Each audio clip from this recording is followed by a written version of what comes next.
Our next speaker is Clare Thouless.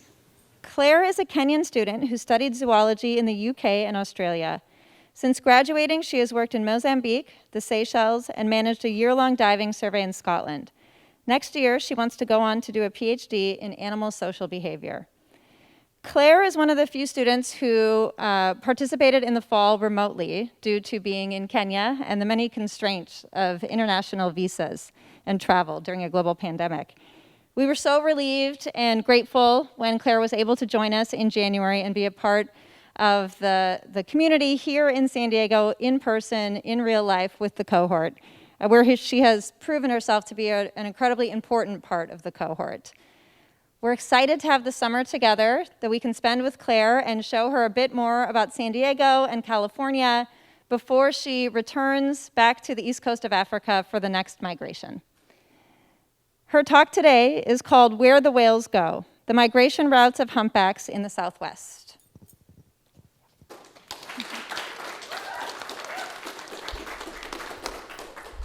Thank you, Samantha, for that introduction. The first humpback whales I saw were a mother and calf in Kenya. They seemed to have got lost and were navigating through a narrow channel between the mainland and an island. They were surrounded by boats blocking their path. We left so they would have more space, but later I learned that they'd turned around and headed out to open ocean to get away from the boats. Although I didn't know it at the time, these whales were almost halfway through their migration, which humpback whales across the world do every year. They breed in warmer waters closer to the equator, where their calves can spend their first few months in tropical water, and then they must migrate to higher latitudes, close to the poles, to feed, as there's not enough food for them at the equators. I was lucky enough to be given a data set from the Aquile Institute in Brazil that included the tracking data for 136 whales tagged between 2003 and 2019. These whales were tagged off the coast of Brazil using PTT satellite tags implanted near their dorsal fin towards the end of their breeding season. You can see one of the PTT tags on the right. The aim of my study was to work out what routes these whales were taking to reach their feeding grounds in the Antarctic, and in particular, whether there are any important features they were using during their migrations. So why is it important to know what routes they're taking for their migrations? Humpback whales are currently protected by the International Whaling Commission, and they're also protected by many national governments.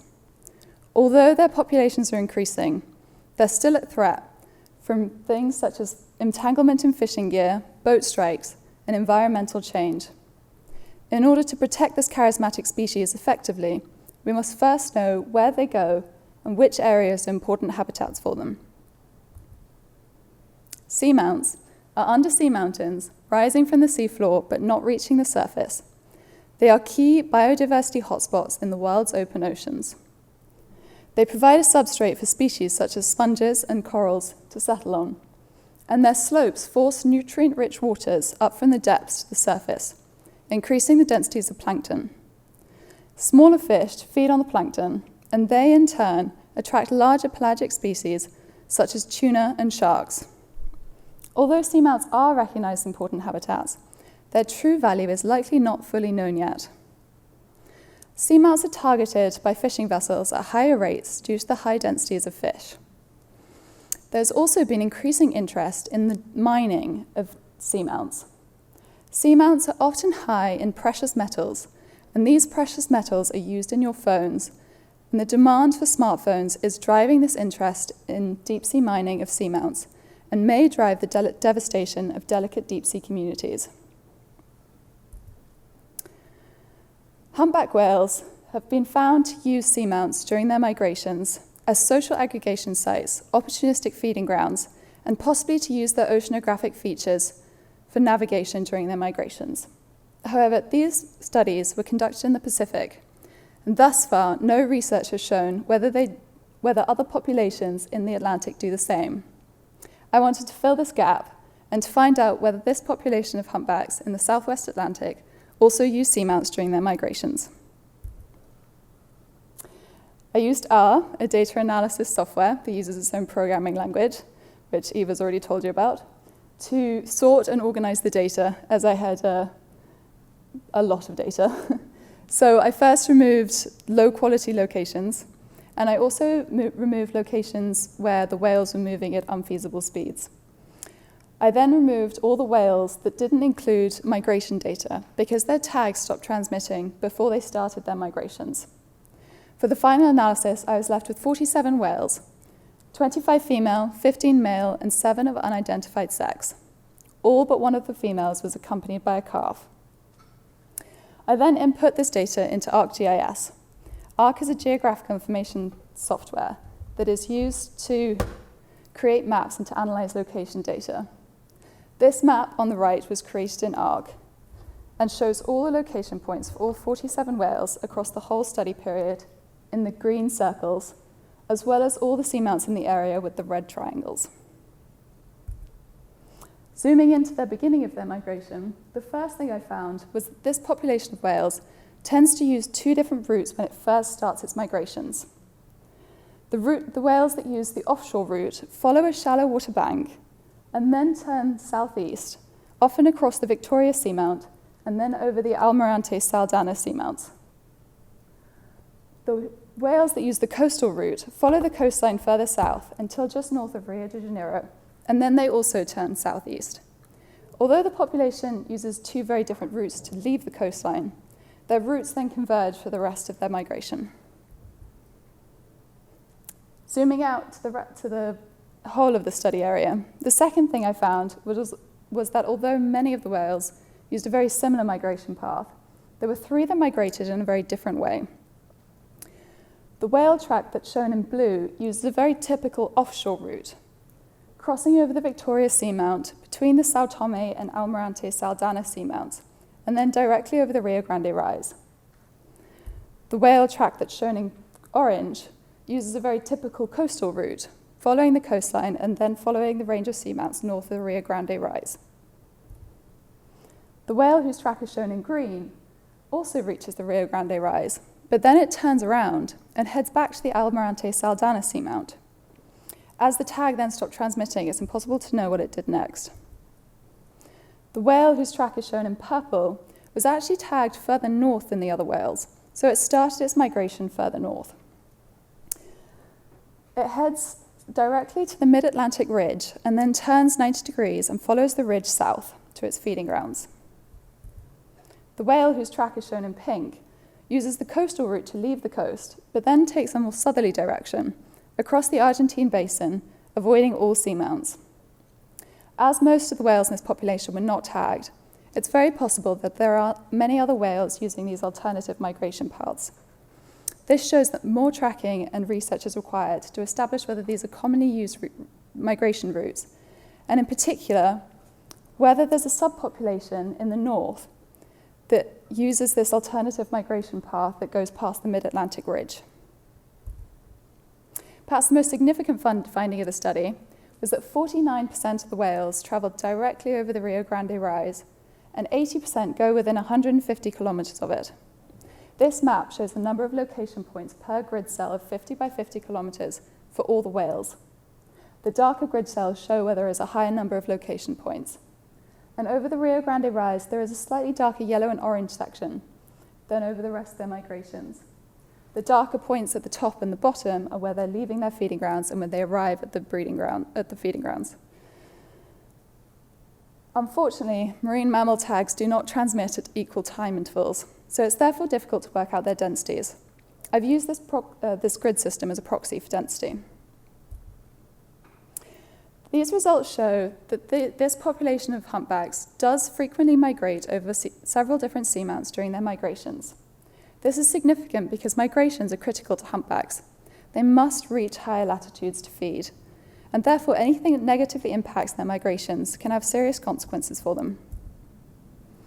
Seamounts are targeted at higher rates by fishing vessels because of the high densities of fish stocks around them, and they're often targeted in boom and bust cycles. As coastal fish stocks continue to decline, it's possible that seamounts will be targeted at a higher rate, increasing the risk of entanglement to humpback whales.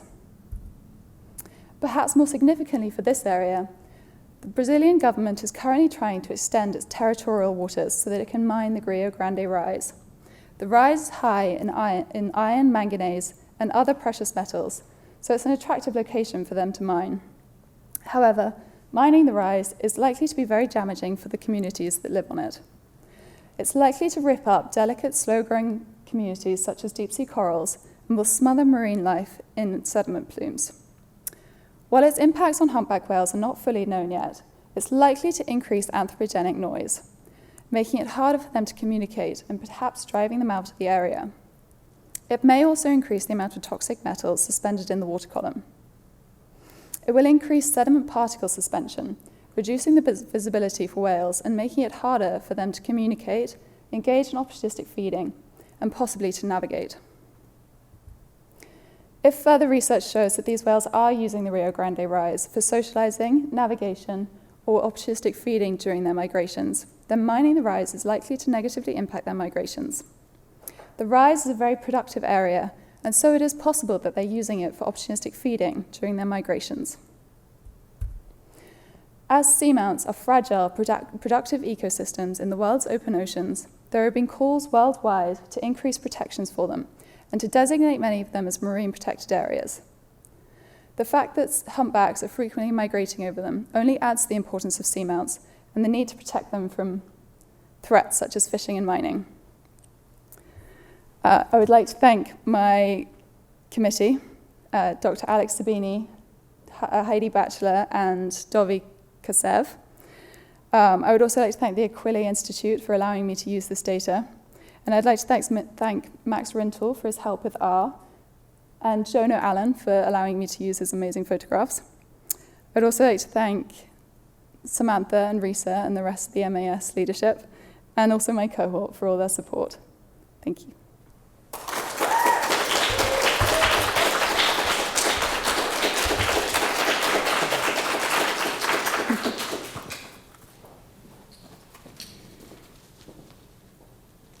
Claire, I noticed there were a lot of the whales in the study that seemed to be females with calves. Why was that?